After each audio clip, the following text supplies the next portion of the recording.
Mes bien-aimés, je vous salue tous au nom de Jésus-Christ de Nazareth. Que Dieu nous bénisse. Mes bien-aimés, notre partage de cet après-midi est intitulé « La vraie face du combat spirituel numéro 2 ». Et notre sous-titre de cet après-midi est intitulé « Revêtons la cuirasse de la justice ». Titre tiré dans l'épître d'Éphésiens, chapitre 6, verset 14. Je lis au nom de Jésus-Christ de Nazareth. Tenez donc ferme, ayez à vos reins la vérité pour ceinture. Revêtez la cuirasse de la justice. Revêtez la cuirasse de la justice. J'ouvre la parenthèse. Mes bien-aimés dans le Seigneur, il est important de considérer l'armure spirituelle comme un soutien ou une barrière pour nous aider à naviguer dans les épreuves de la vie. Mais cela ne signifie pas que nous serions complètement intouchables ou immunisés contre toutes les difficultés. Nous pouvons encore être confrontés à des problèmes comme des doutes et des épreuves. Mais en revêtant ces armures, nous sommes encouragés à puiser dans nos ressources spirituelles la foi et la confiance en Dieu pour trouver la force et la guidance nécessaires pour faire face à ces défis. Vous vous souvenez, dans les livres de Matthieu, chapitre 14, verset 21, quand Pierre voulait marcher sur l'eau, il a remarqué les vents forts. Il a eu peur et a commencé à couler. Il a crié, « Seigneur, sauve-moi !» Pierre a commencé à couler parce qu'il a détourné ses yeux de Jésus-Christ, s'est concentré sur les autres vagues autour de lui. Sa foi a vacillé. Sa foi était suffisamment forte pour croire qu'il pouvait marcher sur l'eau. Mais lorsqu'il s'est rendu compte qu'il se trouvait dans une tempête terrifiante, sa foi n'a pas résisté à la tempête. Mais si nous partons avec de bonnes intentions, mes bien-aimés, notre foi est parfois faible. Dans la foi chancelante de Pierre, nous pouvons voir le chemin des disciples. Nous devons faire preuve de foi pour avoir le pouvoir, mais souvent nous trébuchons et ne parvenons pas à les saisir pleinement. Lorsque la foi de Pierre affaiblit, il s'est tourné vers Christ, le Seigneur qui pouvait l'aider. Il avait peur, mais il regardait toujours vers Christ. Lorsque nous craignons les problèmes qui nous entourent et que nous doutons de la présence du Christ et de sa capacité à nous aider, rappelons-nous qu'il est le seul à pouvoir réellement nous aider. La question de Jésus-Christ portait sur la raison par laquelle Pierre avait laissé les vents et les vagues submerger sa foi. Il fut momentanément désespéré et commença à sombrer. Son doute est devenu sa chute. La cuirasse de la justice implique la droiture et l'intégrité dans nos marches spirituelles à la recherche de la justice comme bouclier. Nous protège contre les attaques de forces maléfiques. Cependant, il est important de noter que la poitrine de la cuirasse de la justice n'est pas destinée à ceux qui marchent dans l'injustice et dans la malhonnêteté. Lorsque nous vivons avec honnêteté et droiture, nous sommes protégés contre les conséquences néfastes du mensonge, de la tromperie et de l'injustice. Vivre dans la droiture nous protège des compromis moraux et des mauvaises influences, comme des tentations que nous confrontons tous les jours.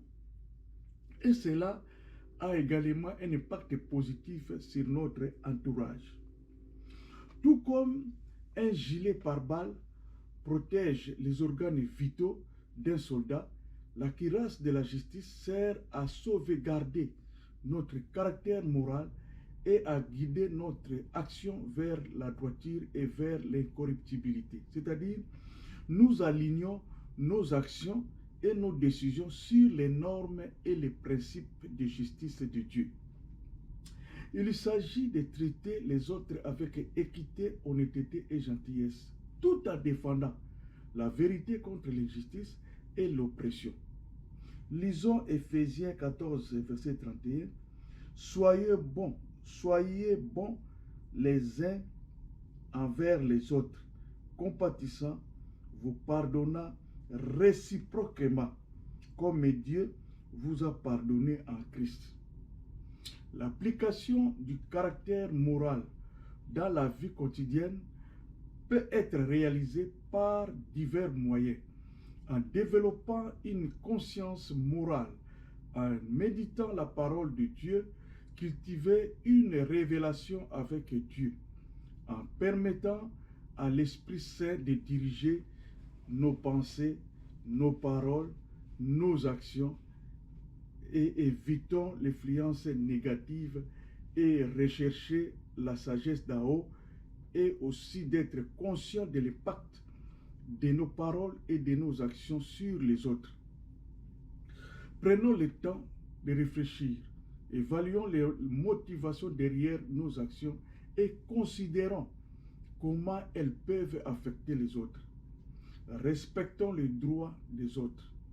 Traitons les autres avec respect et dignité. Soyons conscients de l'impact de nos paroles et de nos actions sur nos bien-aimés. Évitons de porter préjudice intentionnellement. Donc, il ne faut pas causer du tort à quelqu'un ou de violer les droits des autres. Cultivons l'empathie et la compassion, comme il est écrit dans 1 Pierre 1, 13 à 25. Cela signifie défendre nos valeurs et agir conformément à celles-ci, même lorsque cela peut être difficile ou inconfortable. Contester les normes sociétales et les comportements inappropriés demande du courage et peut contribuer à créer un environnement plus meilleur et plus juste. Je ferme la parenthèse.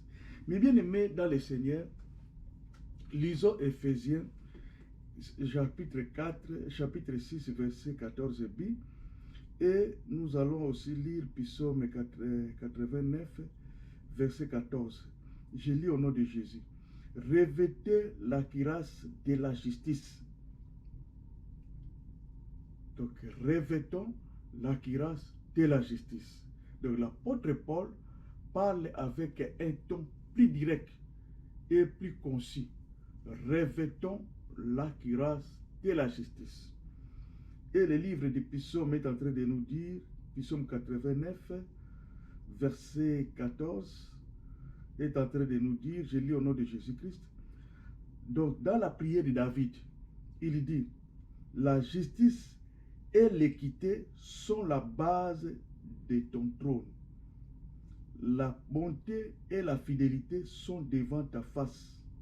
Donc, ce verset décrit la justice comme un soutien solide sur lequel repose le trône de Dieu. Dans ces cas, combien de fois la justice dans la vie a une valeur fondamentale ou un principe essentiel pour une vie équilibrée et en accord avec la volonté de Dieu?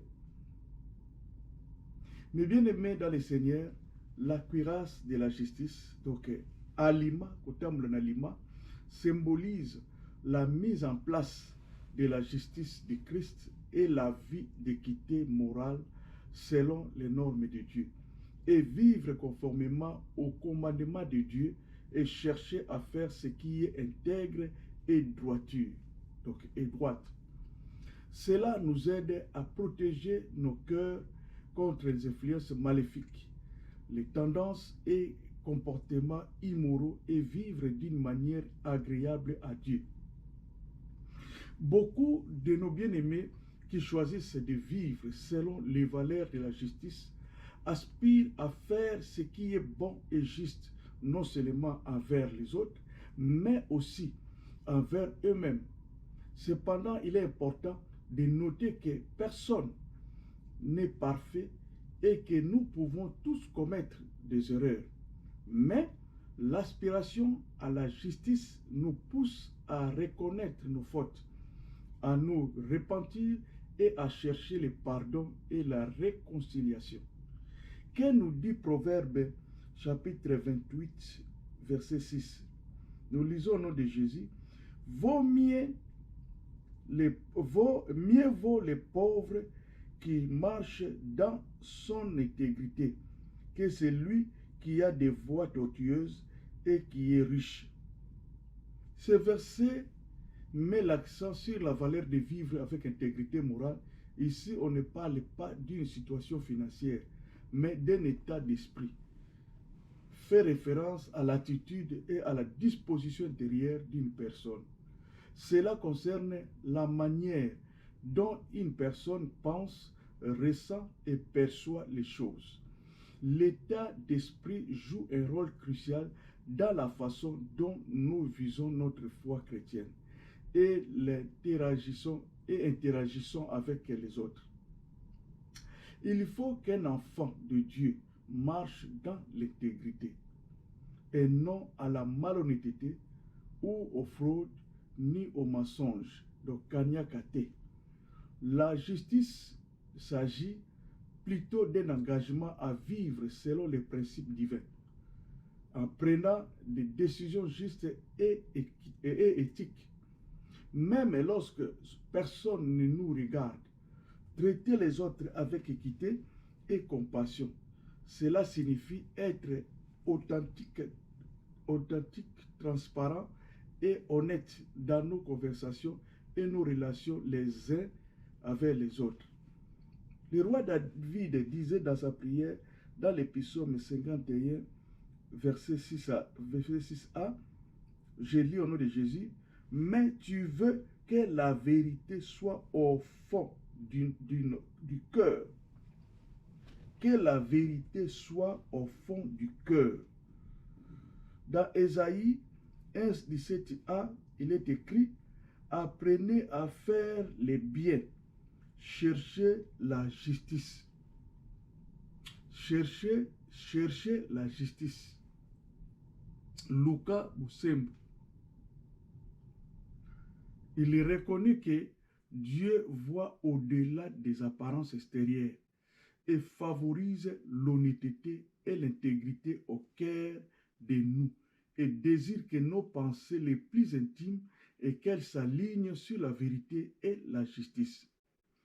Si nous lisons aussi dans la psaume 37, verset 38, il est écrit « Car l'Éternel aime ce qui est droit, et il n'abandonne pas ceux qui sont saints. Ils sont toujours sous sa garde. Ils sont toujours sous sa garde. Même dans les moments difficiles, lorsque tout semble s'effondrer, Dieu reste fidèle à ses promesses et ne nous abandonne pas. » Un exemple décrit dans les livres des rois et des chroniques. Le roi Ézéchias était réputé pour sa foi en Dieu et sa fidélité à ses commandements, ce qui lui a valu d'être loué comme l'un des rares rois de Juda qui ont fait ce qui est droit aux yeux du Seigneur.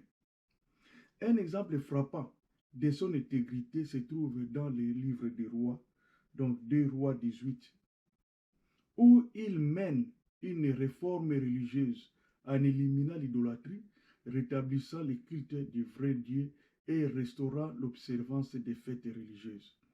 Malgré les pressions et les menaces extérieures, Ézéchias a maintenu sa foi en Dieu et resté fidèle à ses principes.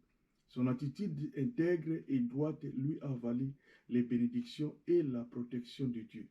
Par exemple, Lorsque Sanchérib, le roi d'Assyrie, a attaqué Juda, Ézéchias s'est tourné vers Dieu dans la prière. Et Dieu l'a miraculeusement délivré en envoyant un ange qui a détruit l'armée assyrienne. Et un exemple d'intégrité biblique à raison de sa foi, de sa fidélité à Dieu et de sa détermination à faire ce qui est juste, même dans les moments les plus difficiles. Le contraire de l'honnêteté est la tromperie ou les mensonges. Les personnes qui se livrent à la malhonnêteté sont manipulées souvent pour obtenir un gain personnel. Mais bien aimé dans le Seigneur, éviter la punition ou manipuler les autres pour notre propre bénéfice. Un tel comportement contredit les principes d'honnêteté et d'intégrité et peut avoir des conséquences négatives tant sur le plan personnel que moral. Maintenir l'intégrité n'est pas seulement une vertu personnelle, mais aussi une démonstration de fidélité à Dieu et à sa parole. Il faut qu'un enfant de Dieu marche dans la droiture et non à la déloyauté, dissimulation, duplicité, ou bien fausseté, ou hypocrisie. Tout ça nous amène la séparation avec Dieu. Comme dit Psaume 34, 21, que les ennemis du juste sont châtiés. Psaume 34, 21 est en train de nous dire les ennemis de justice sont châtiés. Les Écritures fournissent de nombreux exemples d'individus qui ont fait preuve d'intégrité morale, de fidélité et de justice dans les interactions avec les autres et dans de divers contextes bibliques. La parole de Dieu nous encourage à être droit dans nos actions et dans notre traitement envers les autres.